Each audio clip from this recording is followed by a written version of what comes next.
Hey guys, and welcome back to the Unfiltered Gamer Kickstarter card game review. Today's game, we're doing it outside in the clear blue sky because this game is actually a pretty interesting one. It's called Brink, and you can go check it out at brinkthegame.com. In Brink, you're going to get a little pack of cards just like this one, and inside are going to be these plastic throwing cards. In the game, it's a fairly simple idea. You're going to take these cards, you're going to place a starting zone at some point, and then you're going to throw cards across the table. And as you throw cards across the table, you're going to try and hit those cards over the brink. And the brink is basically the edge of the table. And much like those other games where you're playing at the restaurants where you throw the sugar packet or the salt packet and whoever gets it across the table makes the other person eat it. Ugh, I remember eating sweet and low myself, not very tasty. This game makes it a little extra fun and adds a couple special abilities to it. Anyway, let's go ahead and show you what the game looks like and how it's played. So here we have the game Brink all set up and all the different cards you're going to get in it. And it's basically a small box along with 12 different types of cards. The first card you're going to notice is the scoring line card. And this card is actually going to be placed somewhere on the table about a foot to a foot and a half away from the edge. And this is going to resemble where you're going to try and score your points from.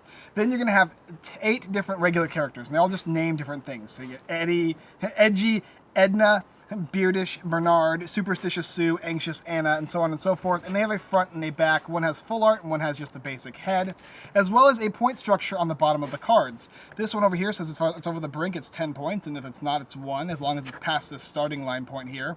And then you've got other random cards, which are kind of like special cards over here. You got King Skittish, which as long as he's over the brink, he's worth 30 points, and if he's not, he's only worth 1. Diana the Doubler, whenever the next card is next to her, is going to double in points. So for instance, if the king is over the brink and she's right on top of him or right next to him, as opposed to all the rest of the cards farther away, this could be worth 60 points. Really cool, huh? And finally, you have Looky Loo. Looky Loo is going to double all the points of all the cards that is across the way like this. So they have the little arrows here. So this would show that all of these cards are doubled, provided that the scoring line was over here. So as long as you pass the scoring line. And these are the basic components for the game and how they work. Let's go ahead and show you a couple turns and how me and Grant are going to actually play this game. Alright guys, so we're outside and we're going to play the game Brink. Now the first thing you do is you take this scoring line here, this starting line, and you set it up about a foot and a half away from the edge of the table. So I'm going to go ahead and put it right there for Grant. And Grant here has the entire deck of cards, and he can play any of these cards that he wants in any order. And obviously there's going to be different strategies for different people as to where he wants to throw them and how. Generally, I would suggest throwing the basic cards first and then all the special cards afterwards. So he's going to go ahead and throw them and make sure his elbow doesn't go across the table. I mean, you can set up your own rules, but that's how it's going to be for us. He's going to throw the cards. Nice. Oh, and so it fell off. So if it falls off the table, it's not going to score any points. Now we're playing out here in a little bit of wind, so it's going to be more difficult than you playing inside in your own house or at a restaurant or something. But the idea is you're trying to land across the scoring line, so behind here it's going to score no points. And across over there is going to score no points as well. He's just throwing them way too far. Oh, beautiful. That's 10 points right there. He just got across the brink. And he knocked his own card off, so now he's scoring nothing. Oh, so if he passes the scoring line here, he's going to get a point. But because he didn't pass the entire line, he gets no points. However, he's able to push the card. Unfortunately, pushing the card did not help. And this double point here gives him 1, and any cards across him is going to give him more points. So if we were to tally this whole score up, he would get nothing. Alright, so I'm up now. I'm going to try and throw these cards a little better than Grant. Grant ended up actually scoring 1 point because this doubling card here, Looky Loo, scores you a point as long as you get it across. Plus it gives you that double bonus for all the other cards. Alright, here we go. I'm going to try my best. I'm going to start with my basic cards and go with my special ones after that. Alright, come on, come on. No!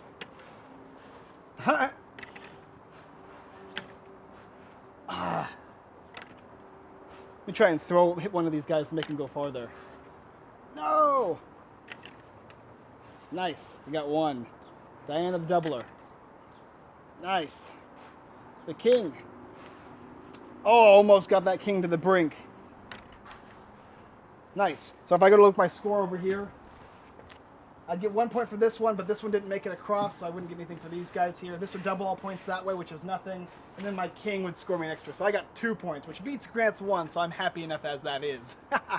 So that's how you play the game Brink. And basically, that's the idea, though. I mean, it was outside, of course. We didn't score a lot of points because it was windy, and the side of the table was kind of edged off, and this was a long table, and maybe we just suck at the game. But we played inside, and it was a lot of fun, and there was a lot more scoring going on. You can play a lot of players with this game. It really doesn't even matter. It's almost on par with like a game, like kind of like a party game, like beer pong and something like that. You could probably make it into a drinking game if you wanted.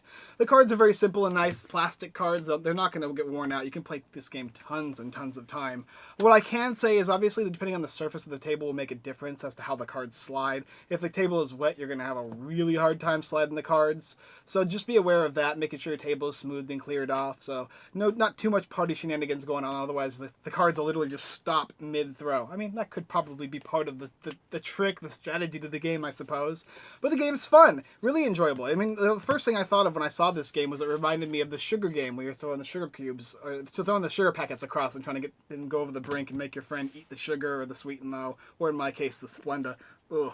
But it works really well, and with these added extra cards giving you bonus points, and you still get points for going across the finish line, and then actually going across the entire table and having it just dangle off on the brink gives you a ton of points, and that's how you really succeed at this game. The more you play, the better you're going to do, and I think without even giving it a negative or positive style review, you really will know if the Brink is a game for you. Like, you'll see the game and say, this is a game I could play at A's house, B's house, a party, a gathering, even at a local restaurant you could probably play this game.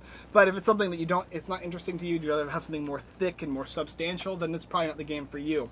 I, however, did enjoy this game quite a lot, and we played quite a few times. We're going to be playing it more too, and I'm excited to hopefully to play it on a live stream too when the Kickstarter campaign comes out, so you can see all the shenanigans. Really, the game has a lot of social aspects to it, and that's what's really enjoyable with it. I think even buying maybe 2 sets of the game could be fun as well, throwing them back and forth and having 2 starting lines. I don't know if that's part of the rules, but it would be something I would do, as well as adding things in the game, like maybe even putting my little big potato somewhere on the table so it adds for a little obstacle or something like that. Otherwise, though, Brink is an excellent game, and I definitely recommend it. You'll know, though, if this is what you want, or some kind of game you like to play. Alright guys, thanks for watching another Unfiltered Gamer Kickstarter card game review. If you like this video and like to check out more, go and check out the rest of our videos here on YouTube. Like, subscribe, and comment. It all helps. As well as checking out Brink at brinkthegame.com, as well as the Kickstarter campaign linked below if you're interested in checking out the game. As well as our website, unfilteredgamer.com, tons of blog posts, giveaways, Kickstarter lists, and even more. As well as our affiliate sites, everythingboardgames.com, The Giveaway Geek, and Devitos Gaming. All great sites, tons of giveaways, and more. As well as saying goodbye to Mr. Pig Potato over here. And we look forward to seeing you next time.